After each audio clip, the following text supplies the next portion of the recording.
Hey folks, and welcome to War Thunder with Flying Dodo. Today I'm going to be flying out the P-51A, a premium Mustang that I got from some event or something. When I first got it, I flew it out a couple of times and disliked it, so put it away and didn't think about it for months. The other day, for the hell of it, I thought I'd take it out. I was surprised. I didn't know if the flight model changed between when I received it and this flyout, or just kind of figured out how to fly it this time. But let's get into the match and assess this little racing plane. Now, before I jumped into this match, I did a quick test flight and noted its major strength lay in its low altitude speed, so I figured I'd try some low altitude boom and zooming. As you can see, I climbed to around 4,000 meters, which is at least 1,000 meters lower than I usually start a match at. But with a poor engine performance above 4,000 meters and the idea that I'm using this altitude only to gain speed at low altitudes, I go ahead and start my run on a Ju-87 I spot at the deck taking out ground targets. I nose down and am picking up speed at a tremendous rate, but the plane continues to respond well to input. I'm surprised by how little compression I experience at this speed, and the responsiveness of the controls is something else I didn't expect at these speeds. I hit over 760 kilometers per hour and can make precise adjustments to my trajectory.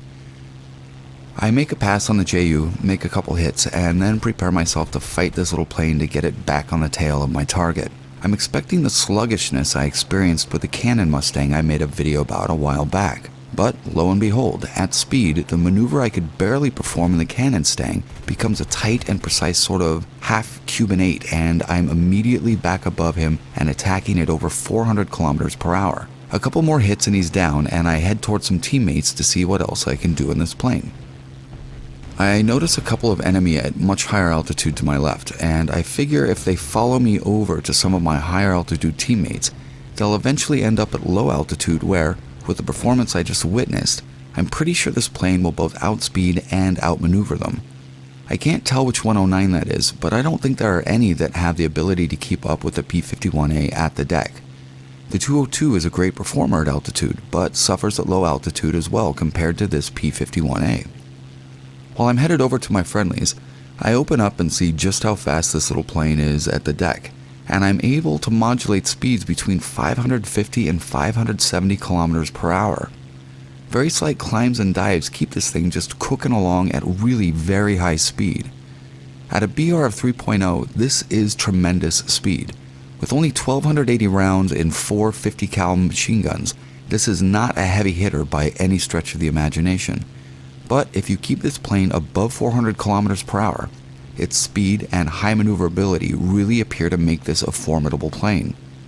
After this flight, I tested out a few planes from other nations at similar BR, and while some came close, most fell well short of the P-51A's top speed at the deck, anywhere from about 20 kilometers per hour to 50 kilometers per hour slower. I spot an FW-200 going in to drop its bombs, and since they have pretty anemic defensive capabilities, I decided to try my luck since I'm close to my runways and figure I can probably land if my engine is damaged by the gunners. I nose up and get within firing range and open up and begin doing some damage. I attempt some evasive maneuvers and try to avoid the gunners, and note that while not the best roll rate in the game, above 400 kilometers per hour its roll rate is more than acceptable. I slot back on the FW-200, open up my 50 cal some more, and somehow end up killing it. I turn around to head towards my teammates and am again impressed with its handling at 400 plus kilometers per hour. This is a very tight radius 180 degree turn. As I was heading over, I started thinking about this plane and the tactics I was using while flying it. I started thinking about other planes I had dismissed as uncompetitive because I had been trying to fly them in the standard American plane tactic of climbing to relatively high altitude and engaging in high-speed, high-altitude boom and zoom fashion. The Apache A-36 came to mind, another 3.0 Mustang, with a slightly less powerful engine than the P-51A, but with 2 more 50 cals. I wondered if it had similar flight characteristics and speed at low altitude to the P-51A, and since not everyone has the P-51A, I decided I would fly out the A-36 with some friends to see how it went. I did spend some time flying the A-36 with friends, and there is an upcoming video of the A-36 played with squad mates that will be following shortly, and as a spoiler, I'll tell you that we won something like 14 out of 17 matches flying the A-36, often up-tiered to 4.0, and we were often the deciding factor on whether the match was won.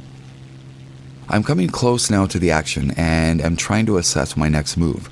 I see enemy above me to the right, and I'm not going to waste energy getting up to them where they'd probably have an advantage even at similar energy states. I move in to intercept this very fast-moving 202 and end up almost hitting my landed teammate. Another surprisingly tight horizontal turn puts me back into perfect firing solution on the 202 as he tries to come back in to finish off my landed teammates. A few bursts from the 450 cals takes off his wing. I'm still hovering around 400 kilometers per hour, which really seems to be this plane's sweet spot for maneuvering. I see a 109 diving on my landed teammates and turn back in hard to engage, but AAA appears to take him out and he lawn darts. Behind me, a teammate is engaging two 109s at higher altitude, and I decide to do my best to help him, though I know I'll be losing energy getting up there. I turn around in a slight climb and am falling well below my 400 km per hour comfort zone, but it seems to me there are enough teammates around to help with the engagement that being at a slight energy disadvantage will probably be okay. As I head over, I type in team chat for the spit to try to bring them lower, and as he does, I nose down to pick up speed and energy. I'm moving as fast as I can to help, and another spit is headed in as well. For some reason, my P-51A isn't going quite as fast as it had before. I'm not sure why, but still moving at a pretty good clip. It looks like the other spit and I are going to reach our teammate at about the same time. I'm coming in fast and I'm waiting to see which 109 puts itself in my way. I nose up and see Baron von Verbeen in a low energy state and choose him. I start firing before I really notice that his prop appears unpowered and for some reason his gear is down. It's too late and I blow him up. That was undoubtedly a kill steal by me, but in the heat of the moment I pulled the trigger first and asked questions later. Sorry to whomever I stole that kill from. I turn tightly to engage the second 109, but the two spits are on him, and it appears he jays out and abandons the fight. At this point, the last enemy alive is a bomber at his airfield. The game doesn't end right here, but it took long enough to not want to record it, and we won when one of the spits took down the bomber directly after it took off. Overall, I'm impressed with this plane and its low-alt performance at this BR. Like I said, stay tuned for squad play in the very similar Apache A36. Thanks for watching and have a great day.